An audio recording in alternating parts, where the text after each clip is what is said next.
Are you with us? It's time for North America here for the second week of the Overwatch Open. I say us, I'm Alex Machine Richardson, and I'm joined by none other than I've got myself a ZP and a Jurasar to cast this one. Gentlemen, we've witnessed Europe. How are you doing? How are things going on? Things are going well. I'm excited to watch some top NA competition coming in here. Certainly, FNATIC has been a team to watch in recent times. That's who we're going to be following next. For those who don't know, FNATIC used to be the roster formerly known as Nubris. Lots of talent on that roster. IDD, QD, of course. I used to play with Rogue back in the day. One of the better EU teams that is now with FNATIC. And then they have better players here, and not better, but there's other players from NA, like Cool Matt, who used to be part of the old NV roster, NVS 1.0, Stoop, and otherwise. A big mix of players on the team, but they've been coming in pretty strong as of late. Now, jumping into the round of 32, of course, I should just quickly set the scene before we do talk to you, John. I just want to quickly clarify with the guys at home. This isn't right. You said we were going to get, we were only going to get 3 games. Why are we getting 4? Europe was fast. We want to give you as much Overwatch as possible, and so we're jumping in a little earlier to the North American bracket. I do want to make sure I make the format abundantly clear as well to everyone at home. Like we say, round of 32, there is a lot more teams actually playing than you are seeing. We are just showing you the cream of the crop. However, anyone can play. It's called the Overwatch Open for a reason. And if you want to watch this and if you're feeling competent, if you feel like you can battle with the best, do be sure to sign up at FACEIT.com. And if you're watching this, you're watching it on OverwatchOpen.com as well. Battling for a spot at that $300,000 prize pool and, of course, a spot over in TBS, the trip to Atlanta to the ELEAGUE Arena where the live finals will be played. John, you can actually talk now, mate. Oh, nice one. Cheers, man. No worries. How are you feeling about the North American side of things? This is why we left off after last week. Can you give us a little quick recap? Yeah, it was a very interesting route to get to the finals for North America, but once we did get to the finals, of course, NVS, perhaps as a lot of people expected, absolutely stormed through, relegating TSM, I say relegating them to first place on the leaderboard for points here in NA. So they lead the way, Cloud9 and Luminosity Gaming there as well. A lot of the usual suspects are here. Just while that box is on screen, I want to highlight, you can see these TBD, 4 spots in North America, 4 spots in Europe for the playoffs. The rest of the teams that fill the playoffs are calculated by the points on your screen here. The further you get through the bracket, the more points you accumulate, and the more chances you have of getting to those playoffs. Of course, the playoffs are going to be battling to get to that Atlanta spot. It's going to be it's a long road. What do you expect with such a grand prize like $300,000? This is what's coming up now, though, and you've already said it, but you can say it once again, ZP. It doesn't quite have it there. You can introduce our first game of the North American side of things. Well, first game here in the round of 32 will be FNATIC versus XENON. Yeah. And XENON is not a team I know too much on offhand. Maybe when we get into it, I'll recognize a few things going forward. But there are new teams coming into the Overwatch scene. In fact, if you're watching this right now, you will have the opportunity in the upcoming weeks to also sign up for the qualifier. So things are still pretty wide open. If you have a team and want to get in, absolutely go for it. We see new talent come into the team or into the scene all the time. We certainly do. Now, yes, XENON may be unfamiliar. FNATIC, however, are not. And it would be foolish to not address the fact that another prestigious esports organization has stepped into the Overwatch space. Now, they must, FNATIC are not going to pick up anyone, John. I mean, it's abundantly clear, right? So you can start, ZP will finish. This is a team of individuals safe to assume can compete with the very best. They certainly have had a lot of caliber in the past. In fact, I remember Coolmat69 as being like one of the best McCrees all the way back in sort of, I want to say like Beta 1, Beta 2, but certainly there was a period where it was like, just switch the camera to him and you'll see some great action. Right. FNATIC also, of course, not entirely new to the Overwatch scene as well. Previously, Reunited did fly under the FNATIC banner. So this is a different FNATIC team to perhaps the one that some people might have been used to seeing all the way back when Beta was first introduced.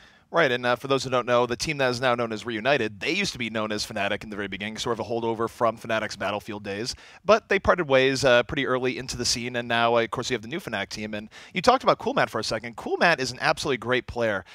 People talk a little bit, of course, about Tailspin, who played a whole bunch of sort of off games and all the rest. Well, Coolmat was Tailspin's teammate, and every bit as important to those teams' success. He's one of the best hit scan players in the game, has actually gone a little bit more versatile as of late, playing more tanks and all the rest, but you won't get a better player in the game, and Coolmat's great to watch as far as FNATIC goes.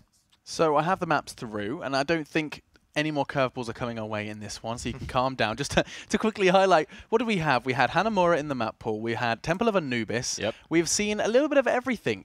You know, maybe Volskaya will crop up, but no. The map pool for this one is Hollywood, Gibraltar, and Lijiang. So that's kind of pretty default. Does that make a lot more sense to you? I see nods, CP. Does that sound more kind of yeah, bread and butter? That's more than we've seen as of late. Hollywood, of course, the tried and true, probably right up there as a #1. If not, it's Kings Row and Hollywood tend to go back and forth on what teams prefer most, but Hollywood actually coming out a little bit ahead as of late, so no surprise there. Gibraltar, a little bit of a surprise. We haven't seen quite as much of Gibraltar recently. In fact, I think there was about a 2-week period where we saw no Gibraltar at all. So do you think there's a reason for that? I think people just don't like dealing with the hanger phase and the pre-hanger phase. Yeah. And also it tended to be more long-range based, so good Soldier play, good Widow play, good, well, when Widow was really good, good McCree play now sort of showed the way. So maybe teams just didn't want to play that sort of game. But interesting to see Gibraltar because it's a map that has had a lot of variety in how you defend both pre-hanger, into the hanger, and certainly on last. What's your favorite map, mate? ZP, on a purely personal level, what's your favorite map? Favorite map? I don't know. That'd be a tough one. I think I might just go...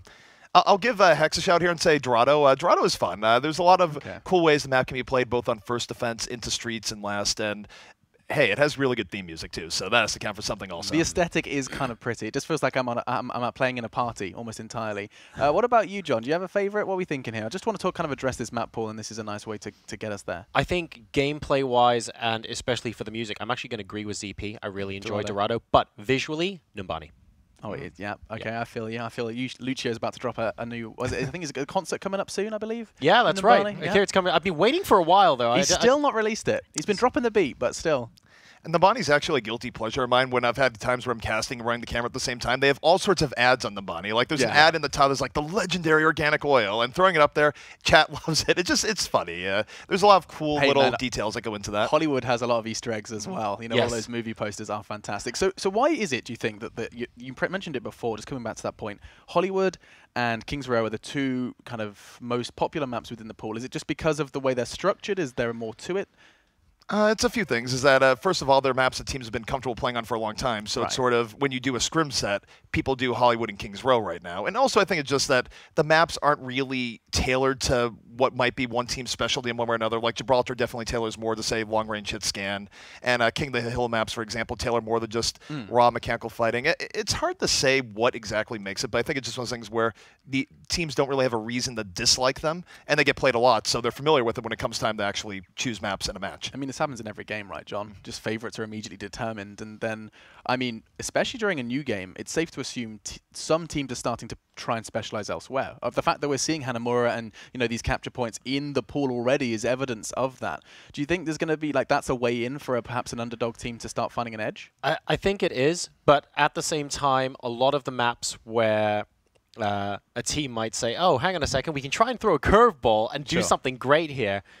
It still relies on you, at least to an extent, getting close to or surpassing another team in a team fight on a mechanical level. There's no real way of getting around that. If you get stomped on Kings Row, it's highly unlikely that by switching the map type, which, by the way, does help, but it doesn't mean it's going to be a complete reversal and you're going to absolutely own them, right? Do you agree with that, ZP, or do you think there is a very clear difference between different game modes, different teams? In general, I do agree with that. There is one exception I can think of in recent memory where, and now it's not some recent memory, but it's still left the scars, where there was a tournament where Envious played Reunited on Route 66, and Reunited just completely dominated Envious.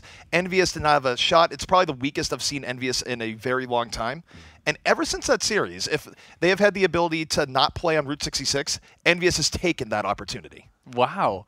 So it's like I think you're perfectly summarizing it by saying left these scars. Yes. I like that. I like that a lot. So basically, there is still this Europe versus NA debate, and you've just highlighted one of the matchups there. Forgetting about Envious's existence, do you think there is a difference between the two when these two clash? I know we have a bias here. We have a European and a North American. But as someone from Counter-Strike, and I brought this up last week, I'll bring it up again, it's abundantly clear that there's a difference between the two. Is that the same thing in Overwatch? We'll talk about it more as the game does progress, because it doesn't sound like they're actually ready to go. I was about to get us into a big debate about Europe versus NA, and we were about to go pull our swords and shields. Instead, though, I'll let you guys kind of enjoy this one. First map is going to be Hollywood. Now, you discussed this as as a favorite, as an opportunity for perhaps XENON to make an impact. I mean, how often do you see an underdog prevail? It's not super often. No.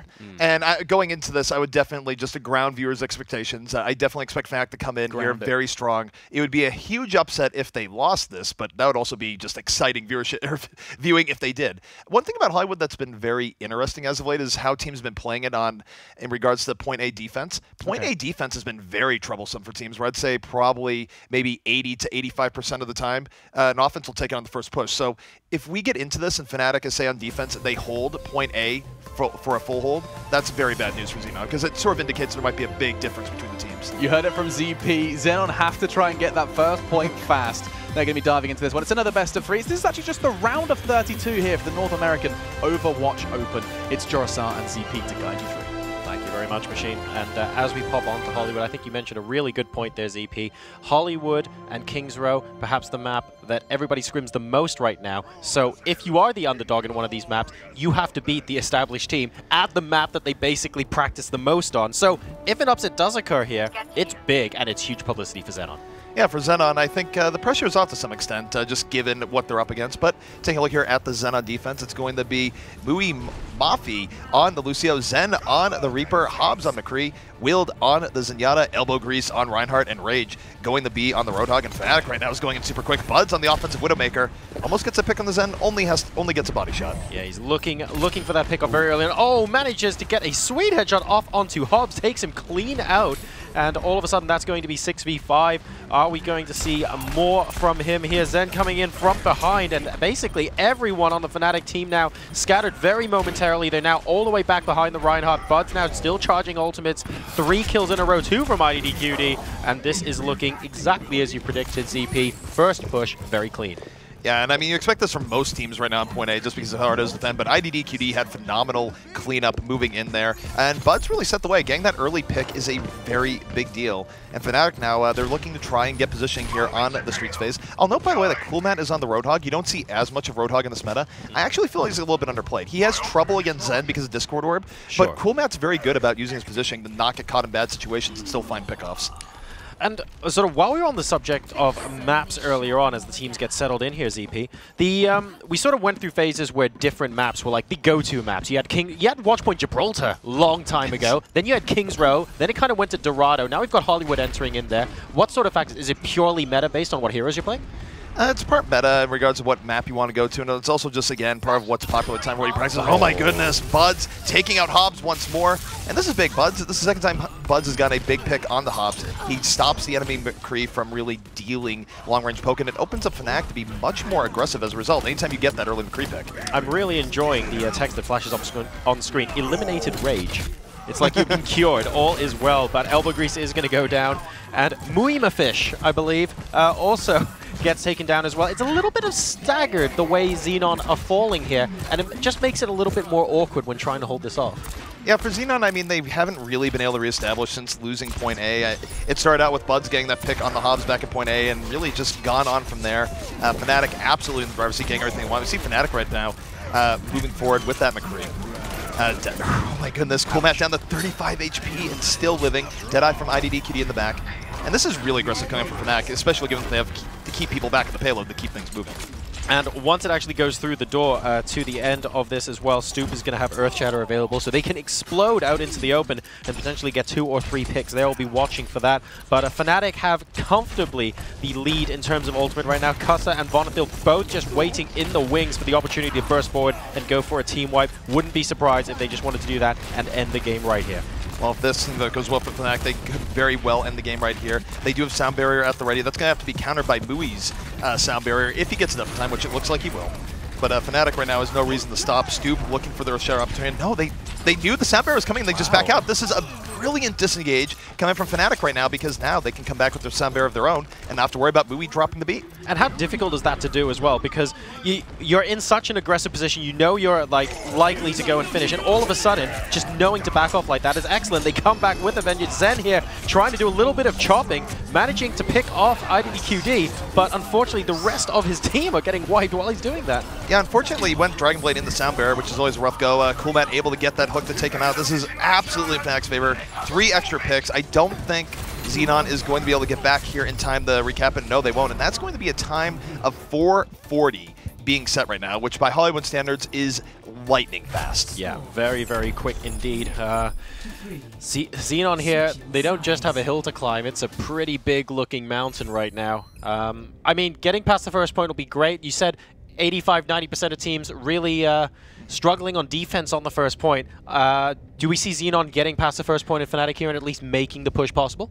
Maybe. And the reason why I say that is that looking at other top teams as have played, even against teams that might be notably weaker than them, which right now it appears XENON could be, we've still seen the weaker teams able to get point A Hollywood, and it just comes down to how teams have been really competent at going for it. Offenses have been great as of late, but if FNATIC is able to full hold on point A, it sort of shows the level of competence that they are dealing with. And bear in mind, in terms of practicality here, with a time of 4:40 to beat, really if FNATIC holds maybe 2–3 times on point A, you could almost call the game right there. Yeah, and they're going for a bit of a, would you argue there's a bit of a confident hero selection here? Like coolmat69 playing the Symmetra, so basically if you actually get the teleporter up and you can regroup quickly, then it's going to help so much in being able to hold that point indefinitely. I think you get a couple of people through the teleporter, and that's almost game there, right? Yeah, and the Symmetra is a little bit of a gamble, but actually recently we saw C9 run Symmetra back here. Kai was on it, and it actually worked out really well. In fact, there was a hilarious moment when he got a 3K from it. So it is a little bit of high risk, high reward, but if they are able to get the first fight, they'll go from there. Note that they are also running the Mercy. We haven't seen a whole lot of Mercy as of late, so a lot of Resurrection-esque mechanics, because Teleport, if you think about it, sort of a backdoor Resurrection mechanic, Mercy, of course, raw Resurrection mechanic. A lot going to be riding IDD, QD, and Buds here, though, to do the damage necessary to actually keep the team in it at the very beginning for this first defense. All right, well, we'll see if XENON can actually make an impact here. 4 minutes to go for objective A, but they don't care about that. They're trying to complete the entire map. We'll see if they are able to do this or if it's going to be a full hold from FNATIC. I am, of course, a big fan of Buds, who I really, really like the Junkrat play here on the first point. Yeah, Junkrat play, of course, it's a staple of first point Hollywood defense, but here we go. Zen getting right into the back, looking for Zenyatta. Irony there, but he's going to take him out. Able to get the kill on the Custa, takes down Stoop. It's a double kill for Zen, a very good opening. Rage piling on, takes out Vompo in the back. That's 4 kills now for XENON, and the point A Hollywood curse continues. And this is where, from what we've seen so far, I still think overall that FNATIC is a better team, but it just sort of shows that point A defense is hard. Yeah, very hard. I mean, that was... would you argue that's either as quick or at least almost as quick a time as FNATIC's had there? I think it was a little bit slower, but it was still very quick. There's still an opportunity for them to move through this map with a lot of haste, but it's going to be difficult. So when FNATIC actually came through this first point when they were pushing, they actually managed to get on top of the roof before XENON were able to set up in their defense. It doesn't look like it's going to be the case here. FNATIC really, really getting on top of the roof super early, and they have that advantage of the high ground early on here. Right, and that's the power where if you know you're going to lose a point, you can back up a little bit earlier, go for defensive positioning. XENON wasn't quite able to do that, and yeah, I mean, you have the entire team of FNATIC sitting here on the top. They have the ability to drop down if necessary. Ult-wise, they don't have a huge advantage. In fact, Zen is going to have a Dragon Blade up before any major ults on the set of FNATIC, so there's an opportunity here. But Rage going down definitely slams the door on the opportunity just a little bit. IDD QD goes down, though, so 5 for 5 right now. There's still an opportunity for XENON to keep this moving. Yeah, Elbow Grease doing a good job of trying to prop the team up here, but we need to get a couple more kills. The payload has to just keep moving. 2 down, IDD QD and Custa on the side of FNATIC, and there are an awful lot of ultimates available. Here comes Zen. There goes Zen. That was awfully quick. Yeah, Zen not quite getting enough off that Dragon Blade as he's looking for. Still, the 2 extra kills coming out here from the offense of XENON. They're keeping things moving forward. The problem is that overall, FNATIC is buying themselves a lot of time. They might be losing a fight, but they're losing a fight in such a way that they still buy more time. Yeah, if you can guarantee 100% you'll lose the fight, but slowly, and therefore you beat the time, then why not play that way? If you don't have to go high risk, high reward, then FNATIC absolutely have the option. So we'll see if they continue to stall out here. Rage going down to IDD QD, that is not going to help them one bit at all, and he's actually down there with a flank. And this is looking like a trickier fight for these guys to win. Well, 25, we see the Transcendence coming in from Custa. That's going to lead the way. Matt, of course, being more aggressive with it. Stoop being more aggressive with it. And they are pushing right into this offense, keeping them off the payload, stopping from moving forward. Bud's able to take out Elbow Grease in the back, and that was a good use of Transcendence. And you look at the ults for the next fight, they're still going to have Sound Barrier up. They're still going to have Death Blossom. In fact, Buds, he's one of the sneakier Reapers in the game. I would actually say there's pretty good odds, like at least 50-50, that he wipes out XENON with a 3K to start off the next fight. If he does that, then that's guaranteed to be game over, I think, at this point. So we'll see if he can do that. And of course, they still have the high ground. You're still on the second point. So there's approximately infinity places that he can just pop up out of nowhere. XENON have to be so careful here, as well as being so quick. What a difficult position. Alrighty, so we do see, of course, Rage opening things up, goes to the top with Primal Rage, has to use it early. And here comes Scoop, D.Va ult coming in over the top. It is fireworks time. Not going to get anyone, but will zone out the offense. And IDDQD does get to the back, takes out Rage on a double kill now, gets D.Va as well. 3 kills right now for the side of FNATIC, and this is going to be a full wipe in their favor. Yep, and that I think was the straw potentially that's breaking the camel's back here. They were looking for that extra lever to make sure they get over the finish line, and it looks like they've just about managed to do it. Yeah, I mean, for XENON to come in here and actually finish this out in the time that's remaining, which is not very much, I don't think it's going to be a thing. So FNATIC very likely have this first hold here. Yep, and there's the GG coming out from XENON. So FNATIC are able to win game number 1 there on Hollywood. Overall, just very clinical play, I have to say, coming up. Yeah, it's interesting because it highlighted both what we were saying before, where first point Hollywood defense is really rough, but once they got to the streets phase, they were able to settle down and really stop XENON from getting a whole lot else moving forward. They're just, I wouldn't even say there's any real standouts there, just good solid mechanical play coming out from FNATIC on pretty much all sides. All right, so we're going to be moving on to map number 2. We'll get word on what is chosen in just a moment, but I have to say, bit of a dominant performance for FNATIC. I think we always suspected a victory, but actually the scale of that win was pretty big. It was pretty big. I mean, going in, I thought FNATIC definitely had the potential to do that. You never know, especially if there's a team that's coming out that's new. You never know quite what power they could be bringing. We have seen some teams come out of nowhere and do very well, but XENON right now, not a whole lot of moments to really hang their hat on in Hollywood. We'll have to see if things change when we go over to the next map. Well, let's talk, I guess, a little bit more while they pick the map on that first point of Hollywood. You mentioned the teams have a really difficult time holding on as defense.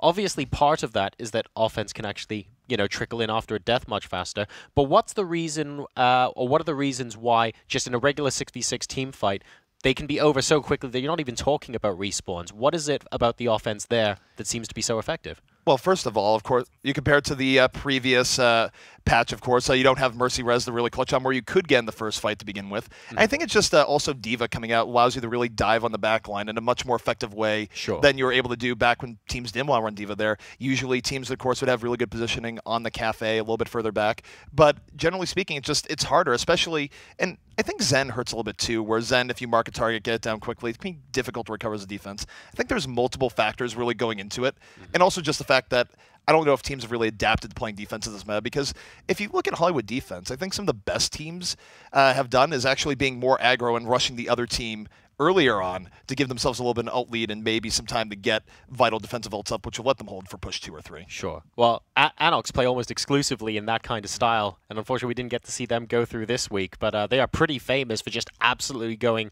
all out every time that they attack. But you're right, like the current meta, it kind of encourages that sort of play, doesn't it? Yeah, at least on first point, where at the very least, if you can bring the fight to them before they bring it to you, because, like I said, the old defensive positions that teams were really using pre-patch, they just seem to be failing, and it's one of those cases where it doesn't matter how much stronger a team is. But we're going to be taking a short break as we head to map number 2 in the series. This is the Overwatch Open. Teams fighting here for their share of $300,000, trying to take the first step here today. Thank you so much for joining us, and we'll be back in just a moment.